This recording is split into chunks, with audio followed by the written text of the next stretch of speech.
She had risen to meet him, not concealing her pleasure at seeing him, and in the quiet ease with which she held out her little vigorous hand, introduced him to Vorkuev, and indicated a red-haired, pretty little girl who was sitting at work, calling her her pupil.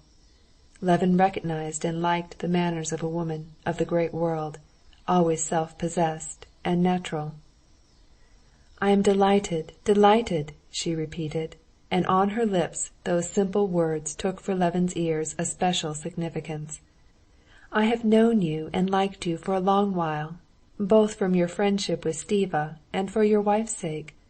I knew her for a very short time, but she left on me the impression of an exquisite flower, simply a flower, and to think she will soon be a mother." She spoke easily and without haste, looking now and then from Levin to her brother, and Levin felt that the impression he was making was good, and he felt immediately at home, simple and happy with her, as though he had known her from childhood. "Ivan Petrovitch and I settled in Alexey's study," she said, in answer to Stepan Arkadyevitch's question whether he might smoke, "just so as to be able to smoke," and glancing at Levin, instead of asking whether he would smoke, she pulled closer a tortoise-shell cigar case and took a cigarette. "How are you feeling today?" her brother asked her. "Oh, nothing. Nerves, as usual." "Yes, isn't it extraordinarily fine?" said Stepan Arkadyevitch, noticing that Levin was scrutinizing the picture. "I have never seen a better portrait." "And extraordinarily like, isn't it?" said Vorkuev. Levin looked from the portrait to the original. A peculiar brilliance lighted up Anna's face when she felt his eyes on her. Levin flushed, and to cover his confusion would have asked whether she had seen Darya Alexandrovna lately, but at that moment Anna spoke. "We were just talking, Ivan Petrovitch and I, of Veshchenkov's last pictures. Have you seen them?" "Yes, I have seen them," answered Levin. "But, I beg your pardon, I interrupted you. You were saying?" Levin asked if she had seen Dolly lately. "Yes, she was here yesterday. She was very indignant with the high school people on Grisha's account. The Latin teacher, it seems, had been unfair to him." "Yes, I have seen his pictures. I don't care for them very much." Levin went back to the subject she had started. Levin talked now not at all with the purely businesslike attitude to the subject with which he had been talking all the morning. Every word of his conversation with her had a special significance, and talking to her was pleasant. Still pleasanter it was to listen to her. Anna talked not merely naturally and cleverly, but cleverly and carelessly, attaching no value to her own ideas, and giving great weight to the ideas of the person she was talking to. The conversation turned on the new movement in art, on the new illustrations of the Bible by a French artist. Vorkuev attacked the artist for a realism carried to the point of coarseness. Levin said that the French had carried conventionality further than anyone, and that consequently they see a great merit in the return to realism. In the fact of not lying they see poetry. Never had anything clever said by Levin given him so much pleasure as this remark. Anna's face lighted up at once, as at once she appreciated the thought. She laughed. "I laugh," she said, "as one laughs when one sees a very true portrait. What you said so perfectly hits off French art now, painting and literature too. Indeed, Zola, Daudet. But perhaps it is always so, that men form their conceptions from fictitious, conventional types, and then, all the combinaisons made, they are tired of the fictitious figures and begin to invent more natural, true figures." "That's perfectly true," said Vorkuev. "So you've been at the club?" she said to her brother. Yes, yes, this is a woman, Levin thought, forgetting himself and staring persistently at her lovely, mobile face, which at that moment was all at once completely transformed. Levin did not hear what she was talking of as she leaned over to her brother, but he was struck by the change of her expression. Her face, so handsome a moment before in its repose, suddenly wore a look of strange curiosity, anger, and pride.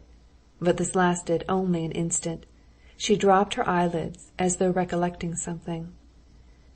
"Oh, well, but that's of no interest to anyone," she said, and she turned to the English girl. "Please order the tea in the drawing-room," she said in English. The girl got up and went out. "Well, how did she get through her examination?" said Stepan Arkadyevitch. "Splendidly. She's a very gifted child, and a sweet character." "It will end in your loving her more than your own." "There a man speaks. In love there's no more nor less. I love my daughter with one love, and her with another." "I was just telling Anna Arkadyevna," said Vorkuev, "that if she were to put 100th part of the energy she devotes to this English girl to the public question of the education of Russian children, she would be doing a great and useful work." "Yes, but I can't help it. I couldn't do it. Count Alexey Kirillovitch urged me very much." As she uttered the words Count Alexey Kirillovitch, she glanced with an appealing timidity at Levin, and he unconsciously responded with a respectful and reassuring look.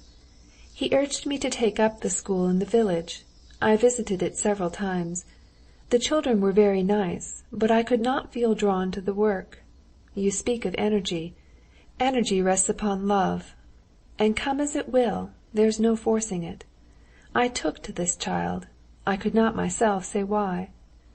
And she glanced again at Levin, and her smile and her glance all told him that it was to him only she was addressing her words, valuing his good opinion, and at the same time sure beforehand that they understood each other. "I quite understand that," Levin answered. "It's impossible to give one's heart to a school or such institutions in general, and I believe that's why philanthropic institutions always give such poor results." She was silent for a while. Then she smiled.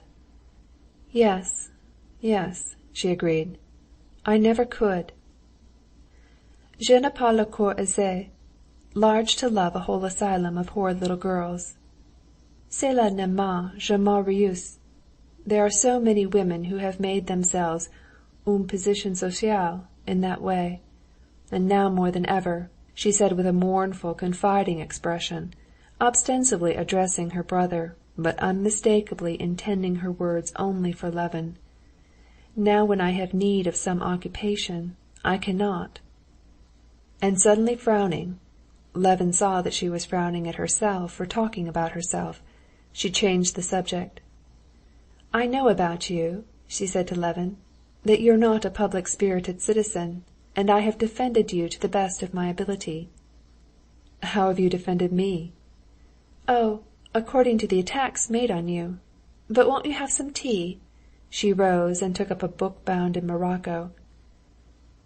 "Give it to me, Anna Arkadyevna," said Vorkuev, indicating the book. "It's well worth taking up." "Oh, no, it's all so sketchy." "I told him about it," Stepan Arkadyevitch said to his sister, nodding at Levin. "You shouldn't have. My writing is something after the fashion of those little baskets and carvings which Liza Mertsalova used to sell me from the prisons. She had the directions of the prison department in that society," she turned to Levin, "and they were miracles of patience, the work of those poor wretches."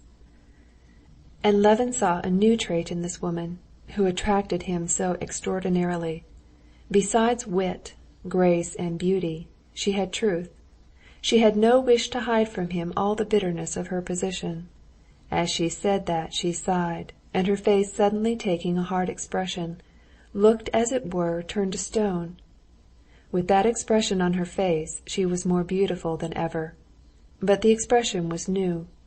It was utterly unlike that expression, radiant with happiness and creating happiness, which had been caught by the painter in her portrait. Levin looked more than once at the portrait and at her figure, as taking her brother's arm she walked with him to the high doors, and he felt for her a tenderness and pity at which he wondered himself. She asked Levin and Vorkuev to go into the drawing-room, while she stayed behind to say a few words to her brother. About her divorce? About Vronsky and what he's doing at the club? About me?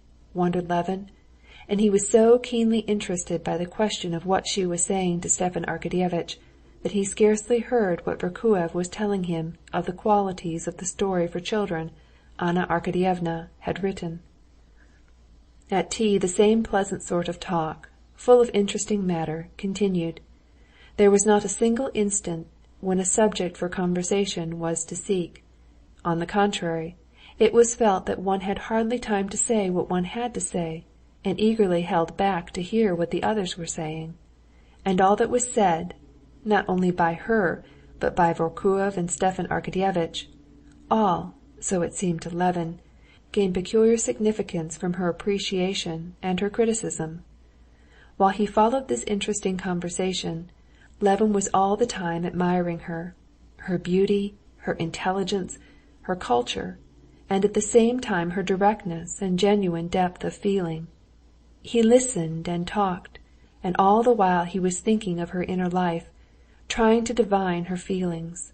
And though he had judged her so severely hitherto, now by some strange chain of reasoning he was justifying her, and was also sorry for her, and afraid that Vronsky did not fully understand her. At 11 o'clock, when Stepan Arkadyevitch got up to go, Vorkuev had left earlier, it seemed to Levin that he had only just come. Regretfully Levin too rose. "Good-bye," she said, holding his hand and glancing into his face with a winning look. "I am very glad que la glace est bonne." She dropped his hand and half closed her eyes. "Tell your wife that I love her as before, and that if she cannot pardon me my position, then my wish for her is that she may never pardon it. To pardon it, one must go through what I have gone through, and may God spare her that." "Certainly, yes, I will tell her," Levin said, blushing. Chapter 10